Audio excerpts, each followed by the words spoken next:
সালামু আলাইকুম। আশা করি সবাই ভালো আছেন। অনেকেই আনারের বিভিন্ন জাত খুঁজেন। আমরা এই বিভিন্ন জাত নিয়ে কথা বলবো। আপনারা যেই দেখেন কত সুন্দর আনার, এই জাতটি আমরা সম্পর্কে বলবো এখন। দেখেন একটা জাত কত সুন্দর, কি পরিমাণে ফলন এবং কালার আসতেছে। মাত্র কালার আসা শুরু হয়েছে, তারপর অনেকদিন ধরে ওষুধ দেয় না। এগুলা কেবল পাকার মুখে আসছে, এগুলো একদম গাঢ় লাল হবে। ভিতরটা এই সময় যেহেতু বর্ষাকাল শুরু হয়ে গেছে, আমাদের গরম পড়ে গেছে, এই সময় একটু কালার কম হবে ভিতরে কালারটা। তো এই ফলগুলো যদি শীতে পাকতো আর 2 মাস আগে পেকে যেত, তাহলে মোটামুটি এটার কালার কিন্তু দারুণ কালার হতো। আমরা এই গাছটার ফলন দেখাই। দেখেন এখানে কয়টা ফল, মাশাল্লাহ এখানে 3টা, এই যে এখানে একটা আছে 4টা ফল। তারপরে দেখেন এখানে আরেকটা, এটা হলো একটা থাই জাতের আনার। দেখেন ছোট ছোট আরো কত ফল আছে। আমরা রাজশাহীর এক ভাই দেখলাম আনার বাগান করে খুবই ভাইরাল। আসলে ফলন হলে সবাই ভাইরাল হবে। ফল যদি নেওয়া সম্ভব হয়, আসলে আপনি ভাইরাল হতে পারবেন। দেখেন আমার একটা জিও ব্যাগে 35 গ্রাম জিও ব্যাগ একটা গাছ। এই গাছটাতে গত বছরও ফল ছিল, মাশাআল্লাহ এই বছর দেখেন। আমি তো এই গাছটা এবার অভিভূত। অনেকে দেখে গাছগুলো কিনতে চাইছেন ফলসহ, আসলে আমরা এগুলো ফলসহ বিক্রি করি না। দেখেন ওগুলো ফলসহ বিক্রি করি না। আমাদের যেগুলো মাদার গাছ, আমরা এখান থেকে ডাল ঘাটি, দেখেন এগুলা মোটামুটি ভালোই পেকে গেছে। দেখেন এখন ভিতরে টকটকা কালার হবে না, তবে কালার হয়তো কয়েকদিন সময় দিলে আরও কালার হবে।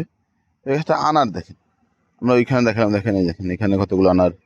তারপরে এই যে দেখেন, এই যে মাটির নিচে এই যে দেখেন, এবং আবার নতুন করে ধরতেছে। এবং সাইজ কিন্তু অনেকে বলেন যে ভাই আনারের বড় সাইজ কোনটা। আসলে নর্মালি হলে আনার পরিচর্যার কাছে অনেক কিছু। এখানে দেখেন 3টা আনার আছে, এগুলো 3টা তো আসলে বড় করা সম্ভব না। এখান থেকে আমরা যদি একটা ফেলে দিই, হ্যাঁ, তাহলে এটা 2টা বড় হবে। এখানে যদি আরও একটা ফেলে দিই, তাহলে আরও বড় হবে। এই যে এই সব আনারগুলো ফেলে দিতে হবে। হ্যাঁ, যেগুলো এরকম দুর্বল, যেগুলো দেখতে এগুলো ছোট। আর সেটা এখন যে আনারগুলো সেট হবে, এগুলো আসলে কোনো একটা কাজে আসবে না। আমরা গাছ হার্ড প্রুনিং করে দিব, তখন এই আনারগুলো আসলে নষ্ট কেটে ফেলতে হবে, আমরা কেটে ফেলবো। এমনিতে এগুলো পরিপক্ক থাকে এবং বৃষ্টি হবে প্রচুর, যার কারণে পচে যাবে। আর তারপরে এগুলো নিচের দিকে আছে, আর নষ্ট হওয়ার সম্ভাবনা আরও বেশি।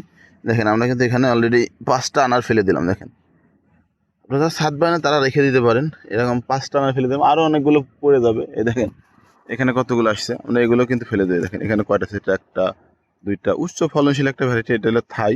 এটা প্রত্যেকটা ছাদ বাগানেরই পছন্দ এবং মাঠ বাগানীদেরও পছন্দ। দেখেন এখানে আমরা কিন্তু আরও, এগুলো কিন্তু সেট হয়ে গেছে আনার। এখানে দেখেন আমরা আরও 6টা আনার ফেললাম, তাই টোটাল 11টা আনার ফেলে দিলাম, আরও পড়ে যাবে। দেখেন এগুলো সব সেট হয়ে গেছে।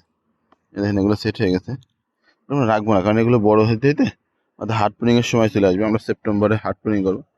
কালার দেখেন এখানে একটা আনার আছে, দেখেন মাশাআল্লাহ সাইজটা দেখেন, আমার পুরো হাতটার সমান। এগুলো 300 গ্রাম, 250 গ্রাম, 300 গ্রাম করে সাইজ হবে। এরকম সাইজ হলে আর কি লাগে বলেন। ওইটা কিন্তু শেষ না, থাইয়ের কিন্তু আরও কয়েকটা আরেকটা জাত আছে। সরি, থাইয়ের আরেকটা গাছ আছে। এই গাছটা দেখেন, পাতার ফাঁকে ফাঁকে, পাতার ফাঁকে ফাঁকে কি পরিমাণে ফল দেখেন। এটা থাই জাতের আনার। এগুলো আমরা কিছুদিন পরে, আমরা ঈদের পর থেকে এগুলো চারা গ্রাফটিং করা শুরু করবো, আমরা চারা করা শুরু করবো। আমরা ঈদের পর থেকে আমাদের কাছে চারা পাবেন। এখন আপাতত এর চারা আমাদের স্টকে নাই আর কি। ধন্যবাদ সবাইকে। আসসালামু আলাইকুম।